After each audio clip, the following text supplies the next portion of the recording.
Welcome to the Fast Fix channel. My name's Jason, and today we're doing a complete brake job on a 2018 F-150. We're going to change the brake pads, we're going to get the rotors turned, and I'll show you all the little tricks along the way that you need to know in order to do this job yourself. Let's get right to work. First thing we need to do is loosen up all of our lug nuts. This is a 22 millimeter. These are torqued at 150 foot-pounds, so I'm just going to break them loose with this breaker bar. We're going to do all four wheels.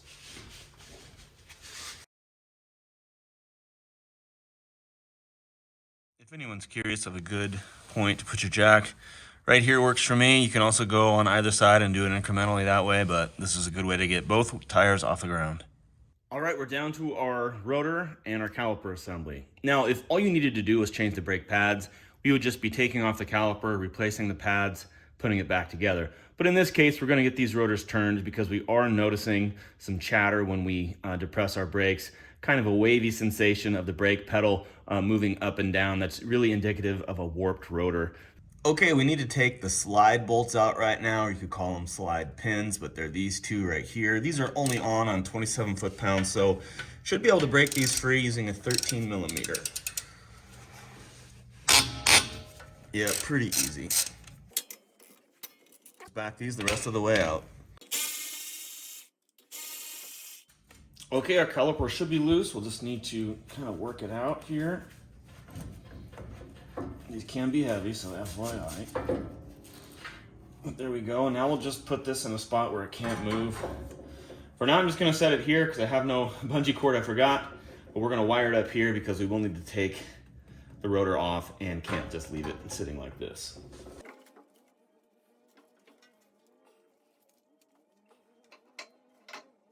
Okay, that'll work. Now, if you're just doing your brake pads, you can simply remove them at this point. You just need to kind of work them out. They will come out.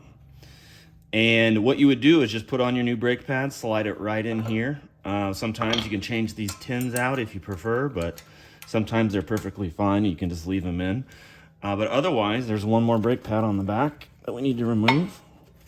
All right, take a look at this brake pad and why we're seeing a waviness. If you've noticed, I'll try to keep this as still as I can, but this end has showing more wear than this end. This is a bit thicker than this is. And you know, even though we can't really visually see any waviness in this rotor, we're definitely getting it, and it's showing evidence here on the brake pad. So we will need to get these turned in order to get them back into true. All right, on the back side of the braking system once again, and we need to remove these big bolts right here. These are what are holding on our caliper bracket. So need to get these guys removed. These are on about, I want to say 85 foot-pounds. So not exactly loose, but we will get them off here. Slow and steady. There we go.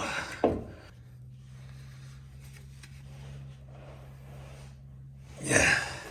All right, breaker bar set aside. We can move back to our ratchet.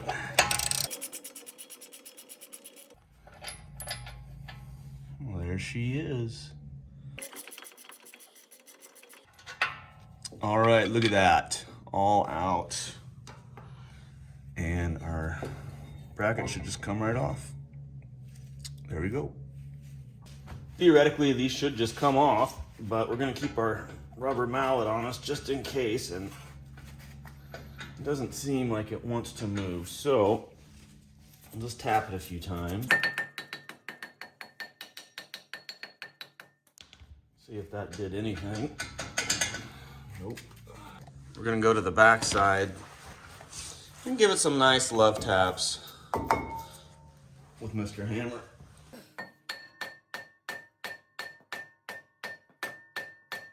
Well, all that hammering amounted to no progress at all, so we're gonna take some PB Blaster, get it in here behind the hub here, and hopefully that's gonna help us loosen this up. Otherwise, we do have a plan B, but hopefully we don't need plan B.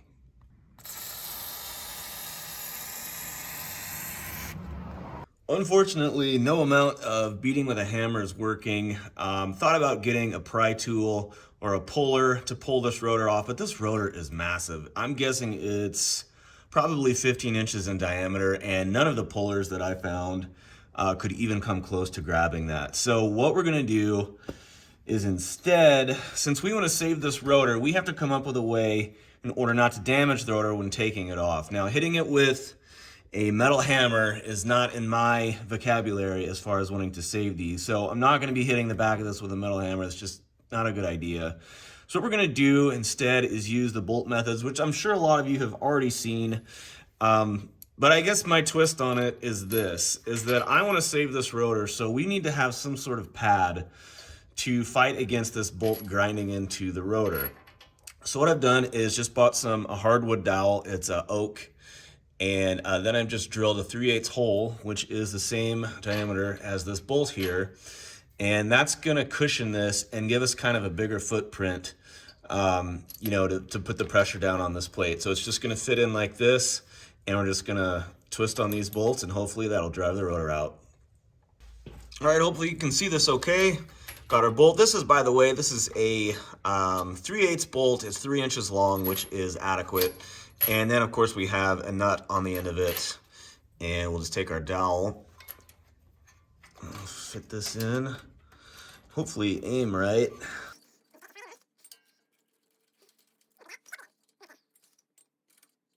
Okay, so at this point, we'll just need to attach our wrench here, put the socket, and start driving the bolt forward. Okay, we'll just start driving it in.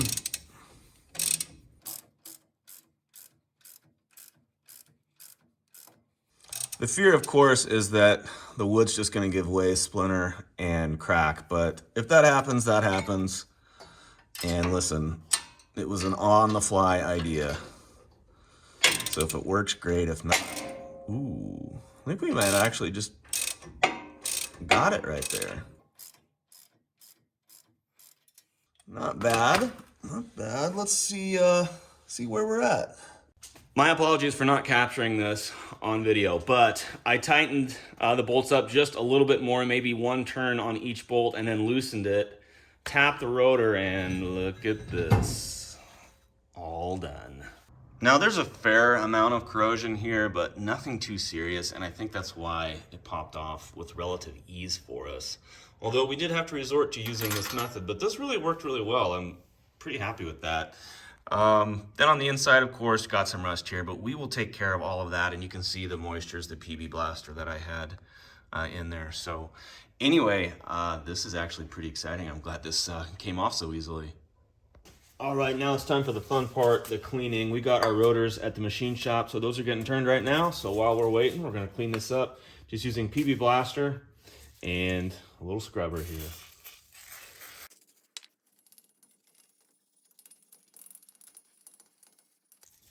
And now for the rinse.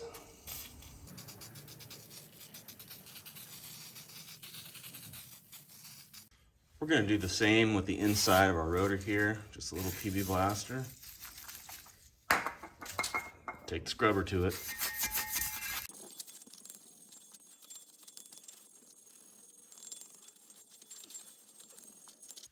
Okay, we just need to dry it up. After you've kind of cleaned up your mess here, you're going to want to take some sort of solvent and just clean the brake rotor up. Make sure none of that PB blaster is left on the surface. I also like to take this and we'll just apply a thin coat around here for our next brake job. Hopefully that's 70,000 miles away or more, but we'll just kind of lightly coat this, and that'll help us get that rotor off in the future, should we need to do it.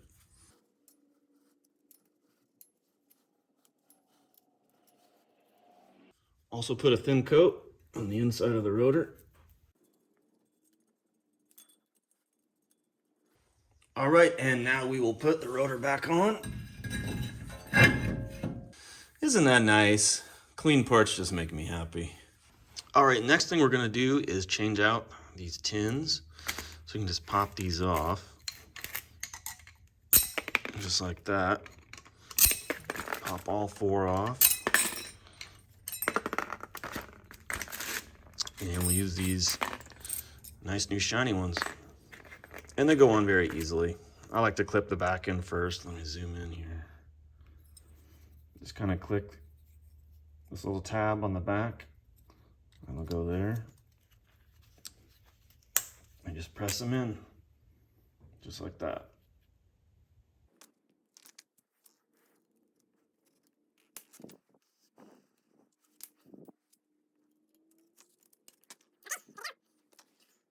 Well, almost good to go. We are gonna lubricate these. Again, this is that brake grease, high temp, fully synthetic. Just a very light coat. That was actually a little excessive right there, but we'll kind of pick it up and use it in other spots.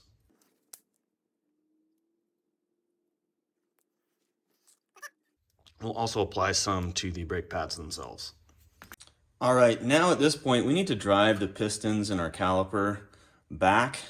And the way I like to do that, pretty simply actually, just taking an old brake pad, and we're gonna put it over our pistons. So just like this, okay? And now we'll take just a C-clamp. This guy fits right over, see? And so now we can just drive this down. Again, we're just twisting here, and that's gonna drive that piston down.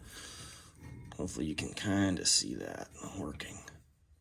All right, we're gonna put our bracket back on, and again, these are torque to yield bolts, so you will need to replace them. I'll put a link for the description and the part number, but these are available at your local Ford dealership. That's where I got mine.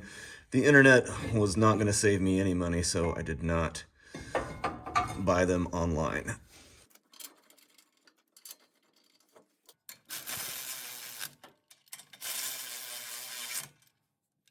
Now, these are big boy bolts, and their torque value is 184 foot-pounds. So our ratchet only goes up to 150. So what we're gonna have to do is ratchet it down to 150, and we're just gonna go a little bit beyond that to get to that right around 184, hopefully. So that's 150. So we're gonna pull it off of our torque wrench, and we're gonna attach it to our breaker bar and just go a little bit beyond that. We should arrive at our value.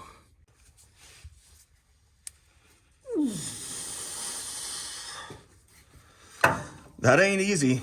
That's pretty tough. But you don't want these bolts loose, people. You don't want these loose.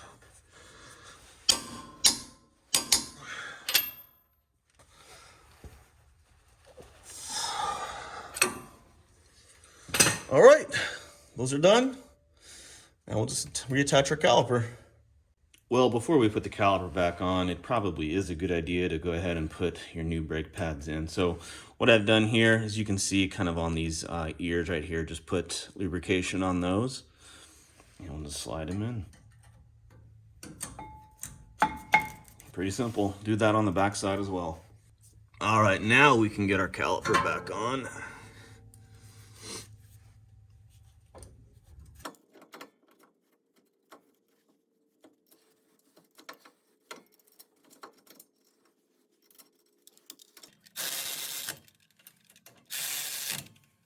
All right, and these bolts are 27 foot-pounds.